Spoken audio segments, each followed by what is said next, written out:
Hello guys, welcome back to Dynasty Gaming Brothers, and we're in Twainhart right now, and we found this little nook in our cabin where we can record a video. I have my cousin Ryan here. Say hello. Hello there. And we're just going to be doing another vlog. I'm really sorry for the shortage of videos. We haven't been recording because we don't have our Xbox up here. We tried to do a vlog, but unfortunately, our parents won't allow us to, me and Mickey's parents won't allow us to show our face on YouTube. So, that's obnoxious, but that's okay. So we're just doing a vlog. I brought up a lot of games to Ryan that he's probably interested in. XCOM 2 is coming out. I've been talking a lot about that in my previous videos. So, yeah, have you seen the trailer yet for XCOM 2? I unfortunately haven't. Living in a ghost town sort of keeps one away from most things. Yeah. I was quite surprised when you mentioned that XCOM 2. First one certainly had quite a bit of success, one of my favorite games. Yeah, unfortunately it's coming out only on PC, XCOM 2, but it does look quite interesting. But we've got new units. I think a Venom, or I forgot what it's called. It's a snake. It can apparently immobilize a unit and curl it up with its tail and break all of its bones. So that's going to be great.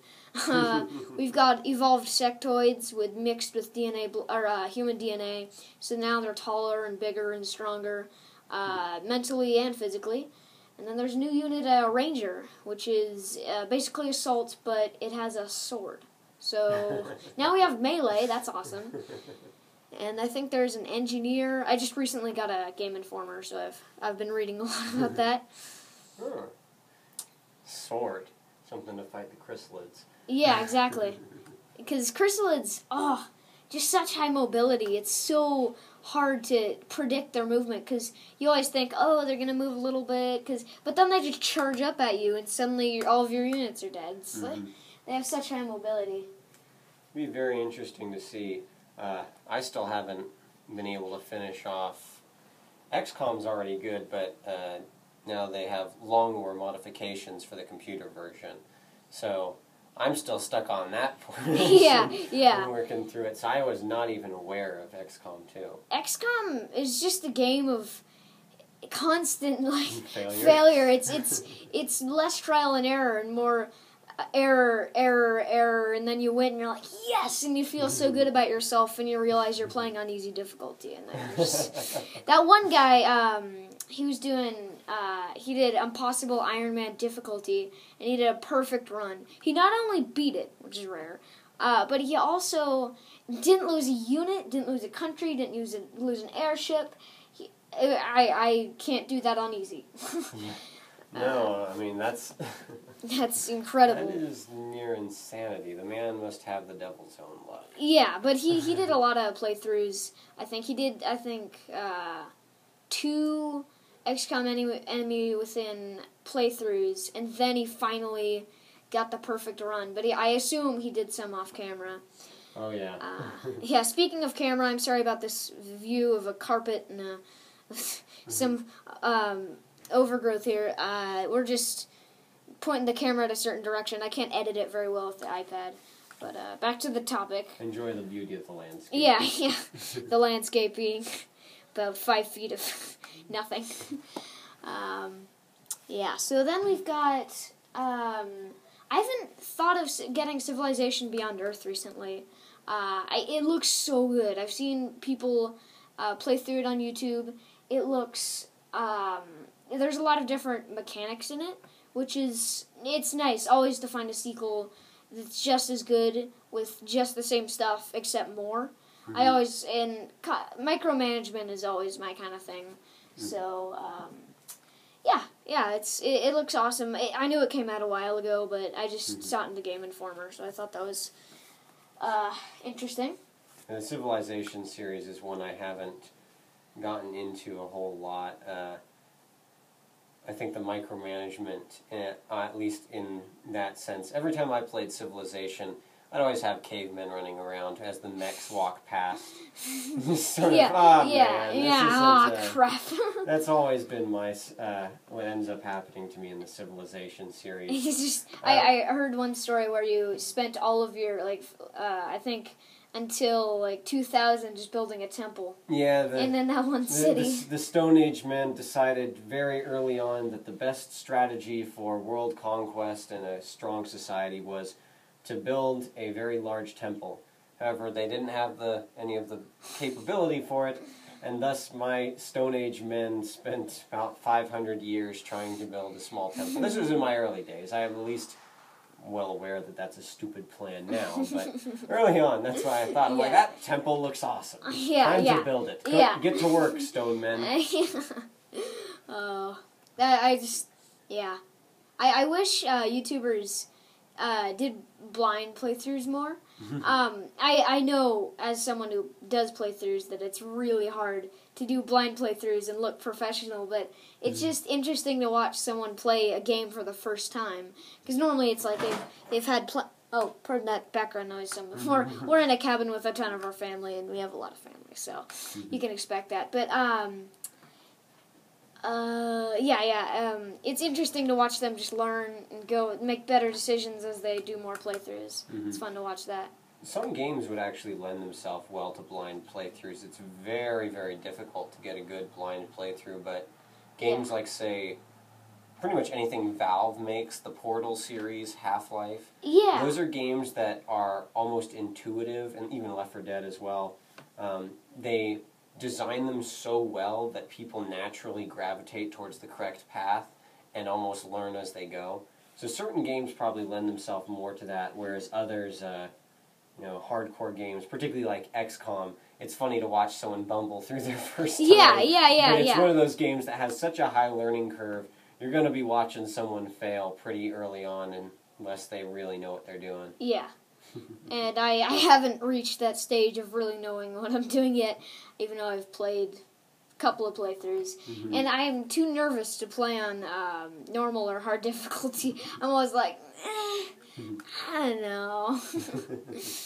I've seen a number of people actually build lists of names of those that they know, so that in any of their XCOM soldiers, and as they're randomly generated, actually have the names of their friends or online friends or real life friends. Immediately built in. That's always fun to just put your family or friends, and then and then just like, oh no, James died. Dang it. Well, Jim, you shot wrong and you got what you deserved. Exactly. Yeah. You weren't helping the team. You failed your shot. Snipers are so OP in that game. I find myself, I named my sniper JP, because, they're OP. So, and so JP was bringing his plasma sniper rifle into the battle and stealing all the experience points from everyone. He just do a double tap, just bam, bam, everyone's gone. And the rest are cannon fodder for the aliens. Yeah, exactly. Meat shields for the sniper. Yeah, unfortunately I don't have the Enemy Within expansion pack, so I'm left with no mechs.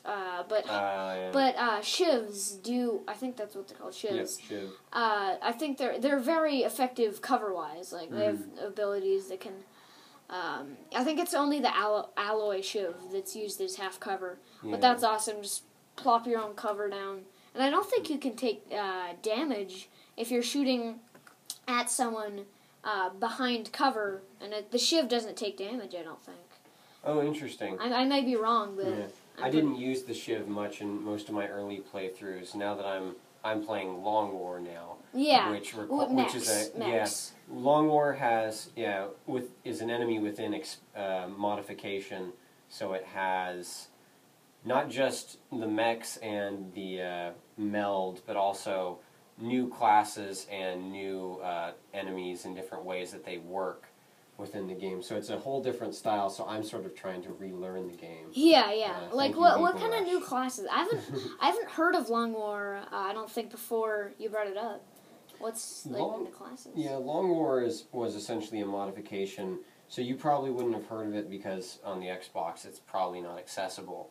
But since I have the computer version of it, essentially extends the game dramatically. Adds a few different things to your characters, like what's a good one would be to say that like aiming in the game changes a bit. You can like say have your guys set up to study their shots. Armor has a bigger impact on the game, so like if you're firing against something heavily armored, there's a chance that your bullets, if you have low enough grade weapons, just aren't going to do things. So there's a lot more randomness in that regard, but also changes the game so that you're not... It lasts longer in part because you're only doing, say, one mission at a time. They don't have 3 missions that you have to choose from, so it's just that one, but if you fail it, it can have some dire impacts. Yeah, that sounds... I think I might have seen someone play that, because I saw Armor at one point. Apparently I wasn't paying attention to the name, but yeah, that sounds pretty interesting, because a game that takes longer than XCOM Enemy Within it's gonna be a long game. I think the most famous YouTuber, at least who's pretty XCOM dedicated, would be a guy by the name of Beagle, or I guess his channel name would be Beagle Rush. He's the one who does a lot of XCOM playthroughs, particularly Iron Man Impossible, and he's the one, his videos are what got me into Long War. Ah, interesting. Beagle. How many? I'm just gonna guess 1 million subs. I'm not even certain. I haven't. Living in the middle of nowhere, I don't have much access to the internet, so I don't know. But he is one of my favorites in terms of that sort of thing. Also, you may know him from, or more people may know him because his group ShackTac was one of the first groups to try. What would it have been? The zombie mod for Arma 2, which later became its own standalone. That would have been... Man, I am behind the times. Yeah, it's a number of different mods come in, but that's where sort of that group got a lot of popularity.